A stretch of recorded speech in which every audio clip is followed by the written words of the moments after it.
వైఎస్ఆర్ అంటే తపన, వైఎస్ఆర్ అంటే చిత్తశుద్ధి, వైఎస్ఆర్ అంటే సమర్థత. ఆ మహానేత వ్యక్తిత్వం గురించి మనం చెప్పుకోవాలనుకుంటే ఆ వ్యక్తిత్వం అనేది అనితర సాధ్యం.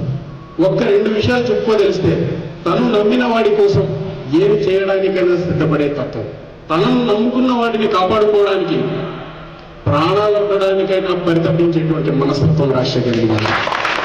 100 కోట్ల సంపన్నుడినైనా చిరిగిన చొక్కాతో తన దగ్గరకు విచ్చేసినటువంటి చిన్ననాటి నేస్తాన్నైనా సమాన దృష్టితో చూసేటువంటి మహానేత.